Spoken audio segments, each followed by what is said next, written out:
Alô, alô, galera, aquele abraço para a KTO, onde a diversão acontece. Nosso papo agora é da parte de cima da tabela. 33ª rodada praticamente encerrada. Só falta agora um jogo a ser disputado na próxima quarta-feira, dia 13, no Maracanã, entre Flamengo e Atlético Mineiro.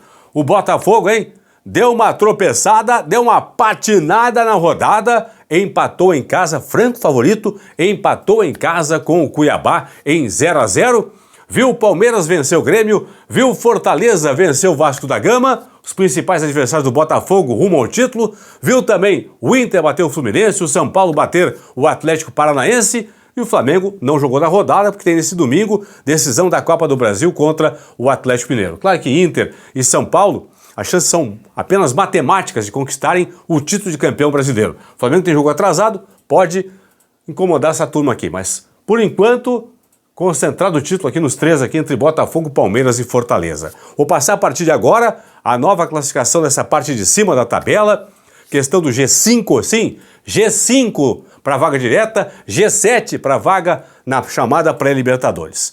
Lembrando, pessoal, a diferença do Palmeiras, que é vice-líder, para o Fortaleza, que é o terceiro colocado, é de apenas um ponto. Palmeiras 64, Fortaleza 63. Por que eu estou dizendo isso? Porque durante a semana agora, eu vi a imprensa nacional do país inteiro colocar uma projeção no ar. Eu fiquei apavorado com aquela projeção. E não adianta tentar me explicar, porque não tem explicação. Chance de título. Naquele momento, obviamente, o Botafogo tinha 6 pontos a mais que o Palmeiras, 7 a mais que o Fortaleza. Mas a questão não é o Botafogo, e sim Palmeiras e Fortaleza. Esta projeção dava 78,48% de chance do Botafogo ser campeão, dava 17,64% de chance do Palmeiras ser campeão e 1,99% do Fortaleza ser campeão. Inacreditável, ou inacreditáveis no plural, esses números. Como é que um time que tem um ponto a menos que o outro colocado tem 15 pontos percentuais a menos de chance de ser campeão? E não me venham com essa história de análise de adversário, se joga em casa ou não. Quem você, se fosse apostar, não sei se apostou na KTO ou não, se você fosse apostar Botafogo e Cuiabá, se você apostou ou fosse apostar, você colocaria o quê? A vitória do Botafogo? Pois é. É assim que eles fazem esse cálculo. Eu não faço cálculo assim. O cálculo tem que ser, quando eu faço o cálculo tem que ser exato. Eu não opino. Botafogo e Cuiabá, vamos jogar no Newton Santos, vitória do Botafogo. A matemática não aceita a opinião. Quer fazer um cálculo de chances, de probabilidades? Tem que pegar todos os jogos. Por exemplo, Botafogo e Cuiabá. Tem que projetar vitória do Botafogo, projetar o empate, projetar vitória do Cuiabá. Palmeiras e Grêmio teve agora? Tem que projetar vitória do Palmeiras, empate, vitória do Grêmio. E assim por diante. Senão não é projeção matemática. Se eu for opinar, o Inter pega o Fluminense, no Beira-Rio, o Fluminense não tá legal, vai dar a vitória do Inter. Em matemática não se opina. Só isso que eu queria dizer. Vamos lá. Botafogo 68, Palmeiras 64, Fortaleza 63. A chance aqui, do Fortaleza ser campeão em relação ao Palmeiras é praticamente igual. Não pode ter 15 pontos percentuais de diferença do Palmeiras para o Fortaleza, tendo apenas um ponto de diferença. Não. 68, Botafogo 64, Palmeiras 63, Fortaleza, Inter 59, Flamengo 58, um jogo a menos, São Paulo 57, Cruzeiro 47, fechando no G7, desbancou o Bahia, entrou no G7 o Cruzeiro.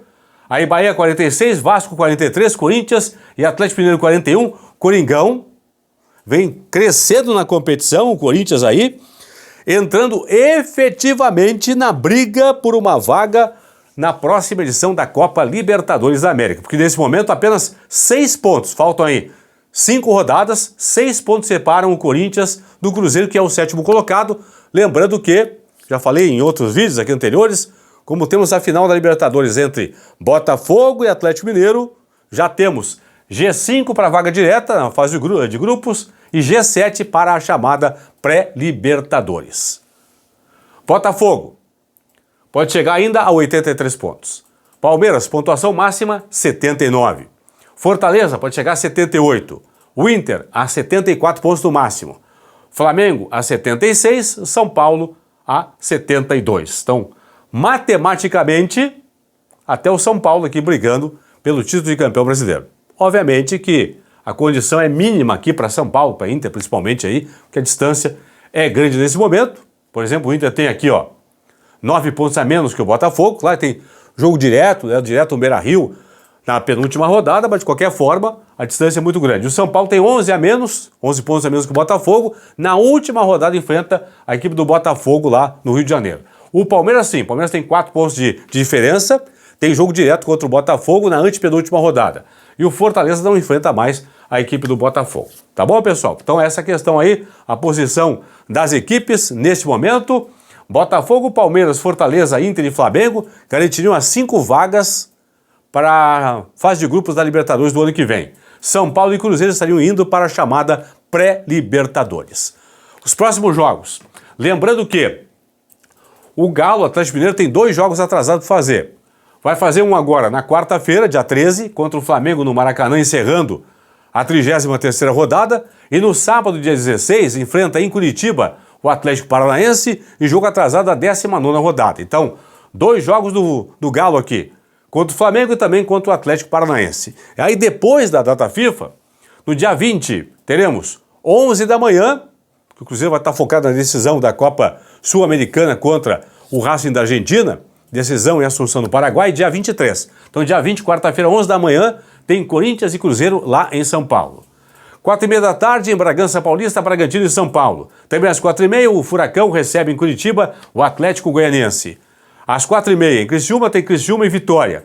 7 da noite, na Arena Grêmio e Juventude, duelo gaúcho. Também às 7 jogam na Arena Pantanal, Cuiabá e Flamengo. 8 da noite, na Fonte Nova, tem Bahia e Palmeiras. 9h30, em BH, o Atlético recebendo, enfrentando a equipe do Botafogo. São os próximos jogos aí, principalmente do Galo. Aqui, ó. O Galo tem 3 jogos nesta próxima semana aí.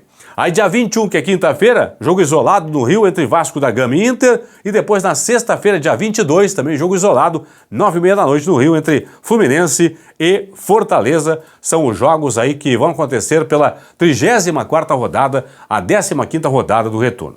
Marquei aqui as equipes que estão brigando aí por vagas na Copa Libertadores da América. Aí você vai perguntar para mim, Paulinho, mas o Cruzeiro pode garantir vaga através da Copa Sul-Americana? Sim, se for campeão da Sul-Americana, entra na Libertadores pela Sul-Americana, na fase de grupos já. Paulinho, o Atlético Mineiro pode ser campeão ou da Copa do Brasil ou da Libertadores. Pode entrar na Libertadores também como campeão da América ou campeão da Copa do Brasil? Pode, mas por enquanto estou projetando aqui através do Campeonato Brasileiro. Botafogo, Palmeiras, Fortaleza, Inter, Flamengo, São Paulo, Cruzeiro, Bahia, Vasco da Gama, Corinthians, Atlético Mineiro. Assim, a turma que está mais próxima dessas vagas. Outras equipes também estão brigando de forma matemática. Vou fazer um vídeo nesse domingo para trazer justamente esta projeção aí de quem está brigando pelas vagas diretas e indiretas e, claro, a pontuação, quantos pontos seu time tem que fazer para garantir estas vagas no próximo vídeo que eu vou colocar no ar nesse domingo. Tá bom, pessoal? É isso aí então, Lembrando, o Botafogo empatou com o Cuiabá em 0-0, o Botafogo não perde há 11 jogos, o Palmeiras venceu o Grêmio por 1-0, o Palmeiras tem uma derrota apenas nas últimas 13 rodadas do Brasileiro. O Fortaleza bateu o Vasco por 3-0, já não perde há 4 jogos. Fortaleza tem uma derrota nas últimas 8 rodadas do Brasileiro. O Inter venceu o Fluminense por 2-0. O Inter não perde há 14 jogos, 10 vitórias, 4 empates, a sequência invicta do Internacional. São Paulo venceu em casa por 2-1 o Atlético Paranaense, já não perde há 4 jogos. O Cruzeiro venceu o Criciúma lá em BH por 2-1. O Cruzeiro vencia há 6 partidas, voltou a vencer no Campeonato Brasileiro. O Bahia de virada perdeu para o Juventude em Caxias do Sul por 2-1, deu uma estacionada, já não vence aí há 5 partidas a equipe do Bahia e veio uma sequência de derrotas, 3 derrotas seguidas o Bahia. O Vasco perdeu por 3 para o Fortaleza, lá na capital cearense. O Corinthians fez uma grande vitória, conquistou uma brilhante vitória, vencendo o Vitória em Salvador de virada por 2-1. E o Atlético Mineiro, a exemplo do Flamengo, não jogou na rodada. Flamengo e Galo jogam nesse domingo, 4 da tarde, decidindo em BH a Copa do Brasil. E depois, na quarta-feira, dia 13, 8 da noite, no Rio, um jogo válido aí pelo Campeonato Brasileiro. 2 próximos jogos, portanto, 2 duelos diretos aqui do Flamengo contra o Atlético Mineiro. Copa do Brasil e também Campeonato Brasileiro. Tá bom, pessoal? É isso aí. Fui!